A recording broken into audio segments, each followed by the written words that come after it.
You are part of the government ji, अपना Arshad sahab. So what would you advise to the government ji कि मज़ीद relief मिलना चाहिए, नहीं मिलना चाहिए, कैसे चीज़ें शेप अप होनी चाहिए अवाम के लिए, क्योंकि अवाम जो है इस वक्त सफ़र कर रही है।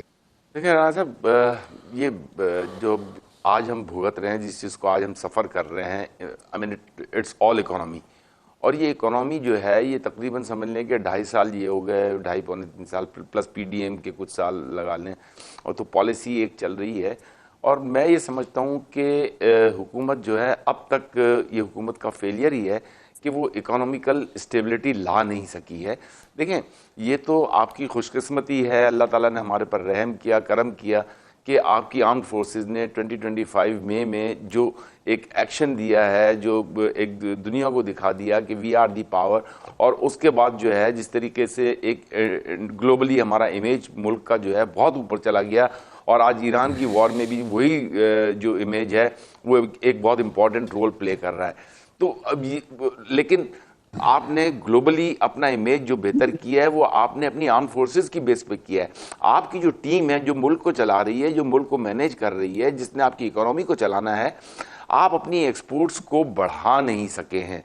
आप अपनी एक्सपोर्ट्स को जो देखें, आप जो है ना डाइवर्सिफिकेशन कर जाते हैं। आपको टेक्सटाइल का शोबा जो कि आपको पिछले 70 सालों से चला रहा है, आप उस शोबे को टोटल इग्नोर कर रहे हैं।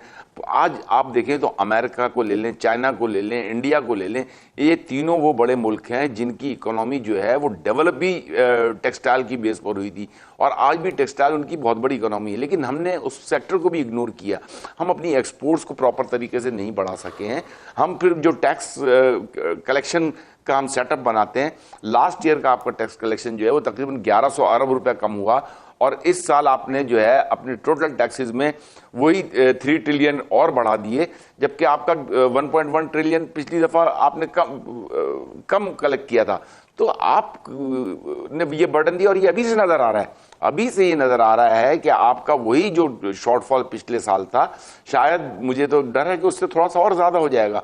तो ये पेट्रोल की प्राइसेस, जिस तरीके से पेट्रोल की प्राइसेस, मैं तो ये समझता हूँ ये एक सेटअप था कि जो है 137 बढ़ा के और फिर दूसरे दिन उसको कम कर दें, और फिर जो है ना पब्लिक सिंपैथी इस तरह नहीं मिलती है।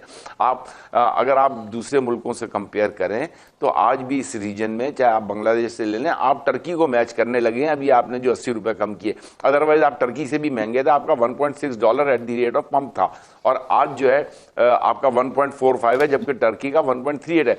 बाकी जो है $1 से कम है तकरीबन। आप मलेशिया को ले लें, इंडिया को ले लें, बांग्लादेश को ले लें, श्रीलंका को ले लें, तो आई मीन वो लोग कैसे मैनेज कर रहे हैं और आपसे मैनेज क्यों नहीं हो रहा?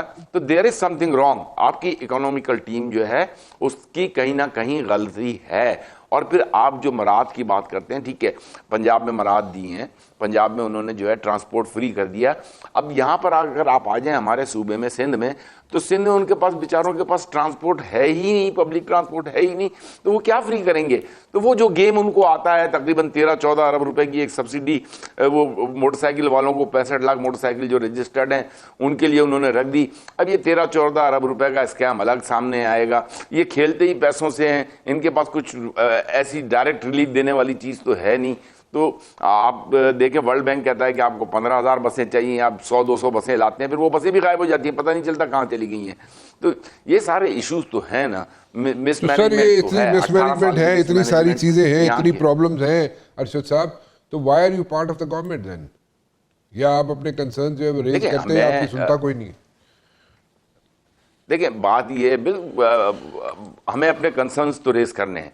देखें, हमें जो है अपनी आवाज़ को, अपने इश्यूज़ को हमने बताना है। और ख़ास तौर पर देखिए, हम रिप्रेजेंट करते हैं, ख़ास तौर पर जो है मुत्तहदा कौमी मूवमेंट जो है वो सिंध के रूरल एरियाज़ को नहीं रिप्रेजेंट करती, अर्बन एरियाज़ को रिप्रेजेंट करती है, अर्बन एरियाज़ की नुमाइंदगी करती है। और जो अर्बन एरियाज़ का हाल है, तो हम उस इश्यूज़ पर बात तो करते हैं ना। आर्टिकल 148 पे हमने आपके सामने है, सब लोगों के सामने। अगर मैं ये कहूँ कि आपकी सुनता कोई नहीं है तो कब तक नहीं सुनेंगे? बस देखें, एक वक्त मैं ये समझता हूँ कि आप किसी चीज़ को जब बहुत ज़्यादा अंडर प्रेशर करते हैं तो फिर पब्लिक के प्रेशर के आगे फिर कोई नहीं ठहर सकता। फिर मैं समझता हूँ कि फिर एमक्यूएम को भी मजबूरन सख्त फैसले करने होंगे। एमक्यूएम के फैसले अपने खुद कर सकता है? बिल्कुल करने होंगे। देखिए, मैं फिर यही कहूँगा कि आप आवाम के फैसलों के आगे तो नहीं रुक सकते ना। चलो। फिर जब अगर खुदा न खास्ता अल्लाह ना करे एमक्यूएम आवाम की प्रॉपर नुमाइंदगी नहीं कर सकती तो आवाम फिर एमक्यूएम से पूछेगी ना। इट्स नॉट नेसेसरी कि हम असेंबली में बैठे रहें और हम अपनी आवाम के इश्यूज को रिजॉल्व ना कर सकें। तो अगर आप रिजॉल्व तो अभी तक तो नहीं कर सके, तो आप क्या असेंबलियां छोड़ने जा रहे हैं? हम आखिरी वो कहते हैं ना कि ताबूत में आखिरी कील तक ठोकते रहेंगे इंशाअल्लाह ताला। वी आर वेरी होपफुल कि कम से कम एटलीस्ट हमारे जो इश्यूज हैं और ख़ास तौर पर हमारा आर्टिकल 140 वाला जो इशू है जो कि पूरे पाकिस्तान के लिए पाकिस्तान की आवाम को के हुकूक जो है वो निचली सतह तक उसको ट्रांसफ़र करना है, तो अगर ये भी एड्रेस हो जाते हैं तो ये भी एमक्यूएम की बहुत बड़ी जीत है इंशाअल्लाह ताला। अरशद वोरा साहब, आप बहुत यहाँ पे ना मुस्कुरा रहे हैं, आप क्या कहना चाहिए? मुझे एक क्विक रिस्पॉन्ड करनी जी है। जी जी, प्लीज मेरे गो भाई अहेड, के लिए गो अहेड। देखिए एमक्यूएम जो है, मैं पहले भी कह चुका हूँ कि MQM has been winning the election, MQM is representing the Sindh urban areas. तो एमक्यूएम हमेशा जीतते रही है और हर आने वाली गवर्नमेंट की और हर गुज़श्ता गवर्नमेंट की एमक्यूएम ज़रूरत रही है, ठीक है। और इसी वजह से एमक्यूएम जो है वो हुकूमत का पार्ट रही है कि MQM has to deliver to its people. और एमक्यूएम के अच्छे अदवार भी गुजरे हैं जिसमें एमक्यूएम ने डिलीवर भी किया है, और वो दौर भी गया है 2015 वाला जिसमें कि एमक्यूएम जो है ये शहर जो है दुनिया के 12 तेज़ रफ्तारी से तरक्की करने वाले शहरों में से एक शहर था। तो हमने डिलीवर किया है, तभी तो लोग हमें वोट दे रहे हैं। और फिर बात यह है, जैसा भी ये कहा कि एमक्यूएम डिसीजन नहीं ले सकती, तो मेरे भाई मुझे ये बता दो कि पिछली हुकूमतों में और आज की हुकूमतों में क्या डिसीजन लेने की पावर है। जिस तरफ आपका इशारा है मेरा भी उसी तरफ इशारा है कि क्या जो मेजर पॉलिसी इश्यूज हैं उस पर क्या किसी के पास भी पावर है भी